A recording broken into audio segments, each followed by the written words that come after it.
Per la lotta alla cimice asiatica, questo insetto così dannoso, in particolare per la frutticoltura, la data dell'8 luglio è una data importante perché inizia il rilascio di un insetto che combatte la cimice asiatica, la Vespa samurai.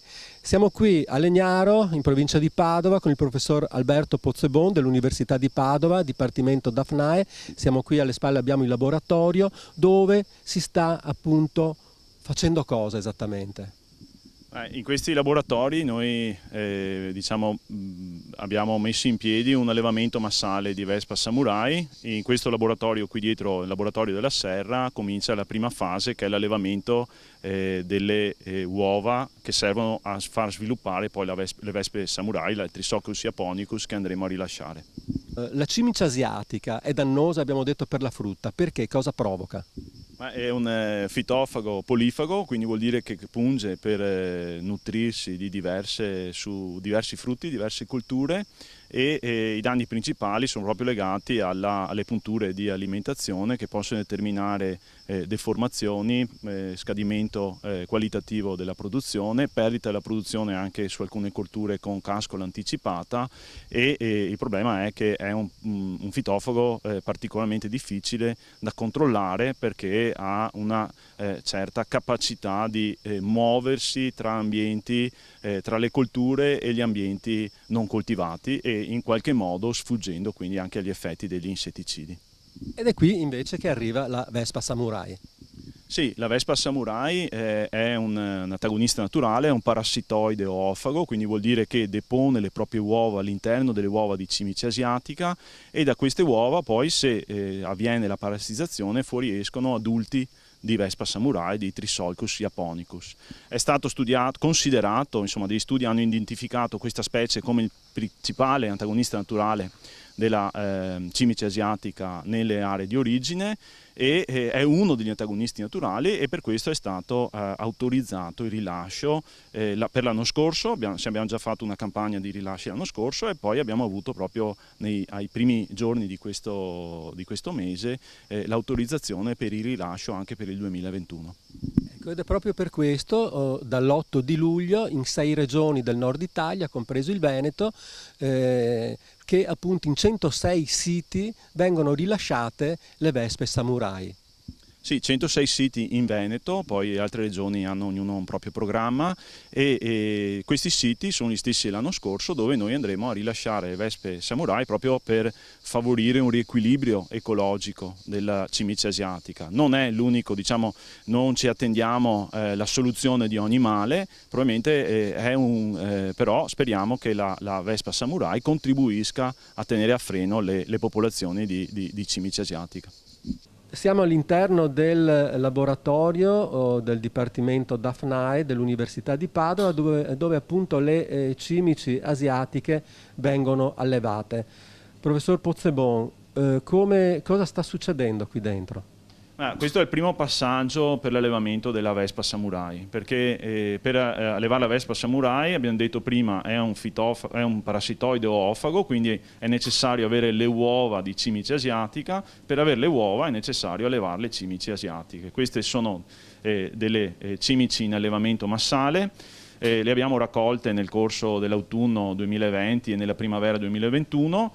E da queste cimici sono tenute qui perché da queste cimici noi raccogliamo le uova che poi ci servono per allevare la Vespa samurai, che vedremo nel passaggio successivo.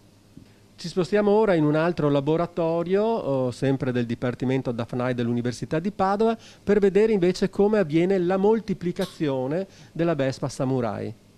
Nel laboratorio precedente abbiamo visto la raccolta delle uova, invece qui adesso, professore, cosa ci mostra?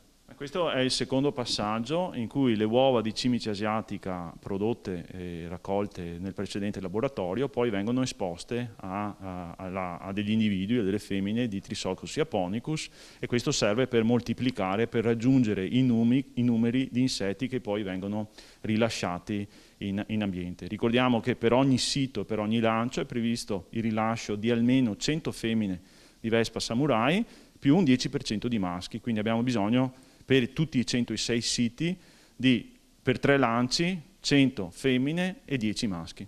E per far questo dobbiamo moltiplicare gli insetti. Il dottor Filippo Simoni ci mostra adesso come avviene questa operazione.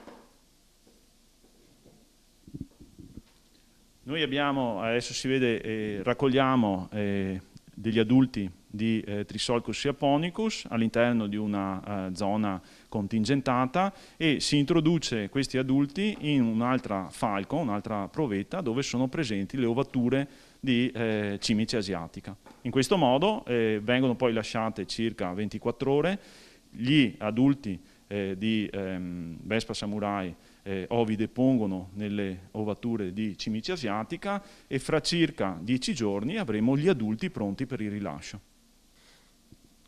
Abbiamo detto prima che sono 106 i siti di rilascio nel Veneto, quindi voi producete le vespe samurai per tutti i 106 siti?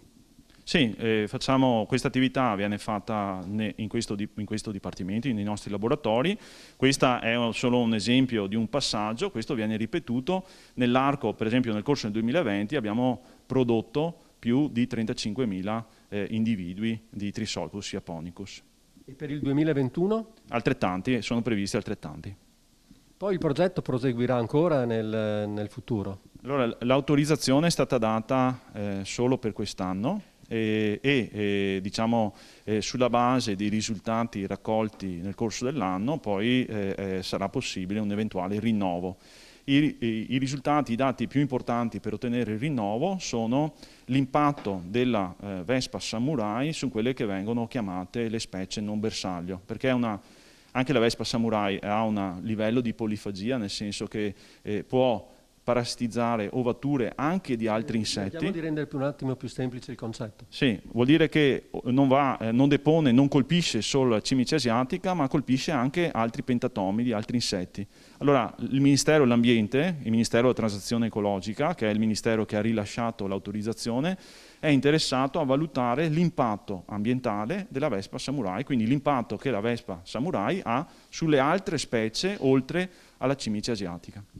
Ringraziamo il professor Alberto Pozzebon dell'Università di Padova, Dipartimento DAFNAE, per averci spiegato un po' cosa sta succedendo in questi giorni e ricordiamo che grazie anche a un progetto della Regione Veneto sta proseguendo questa lotta alla cimice asiatica con il rilascio della Vespa samurai. Ci rivedremo sicuramente a fine anno per tirare un po' le somme e capire come sta procedendo. Un saluto a tutti e un rivederci al prossimo approfondimento.